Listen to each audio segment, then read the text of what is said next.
There's never going to be a men's physique. Didn't have much of an off season. I like his physique better. I'm always very energetic. I will have to put me as one of the greatest. Mr. Olympia was won by the back. So let's talk about the men's physique division.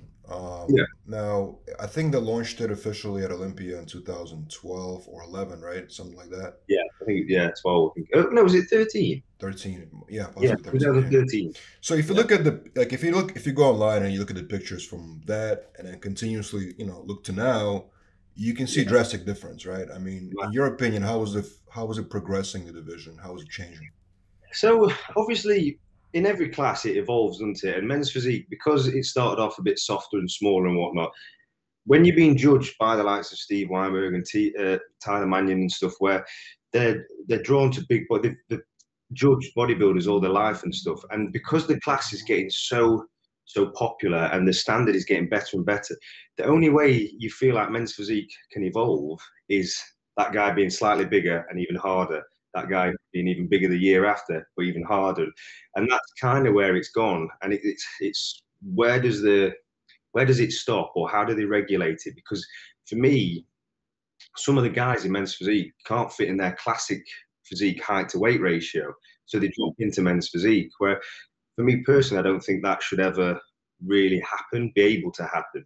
You should never be too big for a class what's supposed to be above you. But it's the way it is. And like for me, when they were small, it suited me better. So in 15, 16, 17, they were my best placings. I was second at the Olympia, winning the Arnold Classic, because that suited my genetics, my physique a lot better, smaller. I'm not predisposed to be like heavy, thick 3D muscle bellies, unfortunately, no matter how much I try. So yeah, it's kind of like, where do I go with that? Like I said, I've had a good year this year of forcing food in, because at the end of the day, that's the only way you can grow. And it has worked. I've put like about 9 or 10 pounds on at this stage so far, but it's what's going to convert at the end of it is how's it going to look on stage? Is it going to be enough?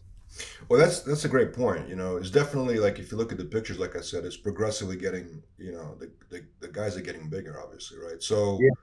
I mean, if you compare 2020 to 2013, it's just you're looking at two different divisions essentially. Yeah. Yeah. So you placed in 2020 Olympia, you got 8th place, which I saw a video you made about it. You were disappointed with your placing, but I mean, is it a matter of you getting worse, or is it just a matter of everybody else getting progressively just bigger? Well, so I'm not going to make any excuses. The guys, the 7 guys in front of me were well deserving of that. So I'm not going to say I should have placed any higher, because I didn't. A lot of things went wrong for me on the Olympia. The whole run into the Olympia wasn't the best. And it took its toll on me. It's the first prep where I didn't enjoy it, because I've just had a newborn son. Thank you. Yeah.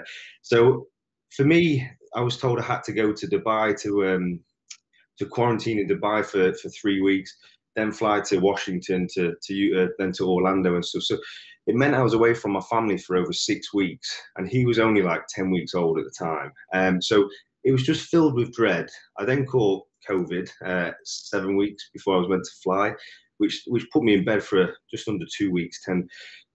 Yeah, so I was battling. It just felt like everything was against me, but I carried on. I kept persevering and stuff, and we got out to Dubai and we got the work done. As I landed in America, I don't know how to explain it. I was just counting the days down to get home rather than counting the days down to the Olympia. And the Olympia is the ultimate, the best of the best are up there. So you can't have that mentality going on to the Olympia stage. It has to be selfish. You have to be focused on that. And it showed. Like I dropped my guard.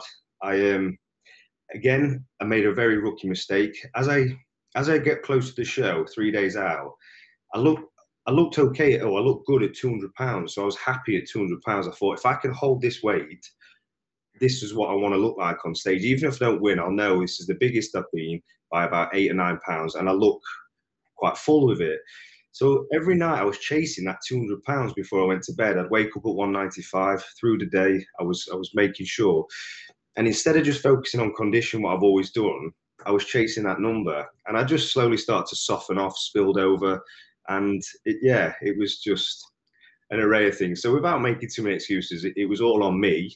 but it was just rookie mistakes which I made, and I think my head wasn't in it, if I'm brutally honest. But if I look at, you know, like Brendan Hendrickson, who's the champion right now, his Yeah, body represents the pinnacle of men's yeah, physique division, right?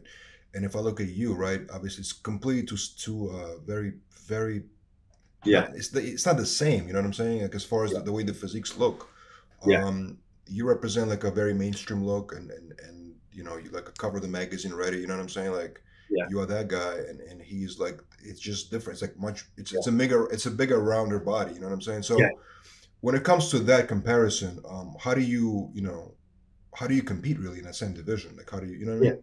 I get what you mean. I know exactly what you mean. It was difficult because as I've gone through the years, like they've gone for so very different looks, even in the 5, 6 years. Like I've done 6 Olympias now, and like obviously with Jeremy, each year he was getting bigger, and then it went to Raymond Edmonds, very tall and whatnot, and then obviously Brandon Hendricks and stuff. But if you look at the placings between me and Brandon, up until 18, I was beating him in every show, and it was worthy of men's physique. But as like you say, as the division's evolving, they're obviously favouring because Brandon hasn't put any more weight on. I think he said his weight is the same. He's rounded off more, and he's got more condition, which gives the illusion of a bigger look. But it's just the way the division's going. So that's where I have to sit and be realistic. Whether do I say, right, look, it's outclassed me now? Like, is this something what I can't bring to the table just genetically? I can't have that muscle belly, or whether I fight, have a year out, see if I can put that size on, and see what it's what they want. And it's difficult because I get inundated with so many people and very influential guys as well in the industry and judges and who are saying like, don't give up. Like this is you're just missing this. You're just missing that. You're nearly there. This is what we want the division to look like. And you're constantly thinking, right, you're nearly there. You're nearly there. And then, yeah, like I say, obviously I dropped quite a lot then. But if you look in 2018, I came in my smallest. I was the most conditioned, but I came in my smallest. And I came back to third place. They put me back up and they just said to me, all I needed to do was bring my arms up slightly and you've got that first place. So that's what's keeping me, whether that's true or not, but it's hard as a competitor to just like, yeah, bow out. So. What is your strategy going in a 2021 season? I know you're doing Arnold Classic, right? Yeah, so because of the pandemic, unfortunately, I'm not prepared. I don't want to be a bad dad, and I don't want to be there for my son, like not be there for my son. Like he's my main priority now, and he always will be. So for me, being away from him made me realize he's first, and obviously everything after. So this year, I was having a year out. I was going to watch the Olympia and get the love back for the Olympia. I've qualified every year for the Olympia, so I've never had to work for a qualification. And some might say, and even myself could think it was a bit like, did I get a bit complacent with it? Just and falling out of love with it and not having that drive like you need, that hunger in order to step on the Olympia stage. So my goal was to have a year out, to sit in the audience or to sit watching it through Skype, obviously, and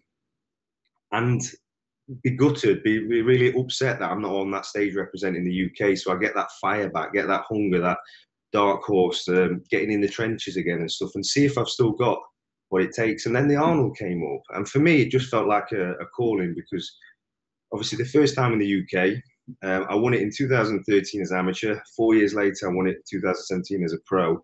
4 years on from that, I'd love to get the trilogy. First guy to win it in the UK, and just reignite everything. And obviously go into the Olympia with an Arnold Classic win with a qualification, and even get over to America more. Maybe do the New York Pro and see if being in amongst it all will help.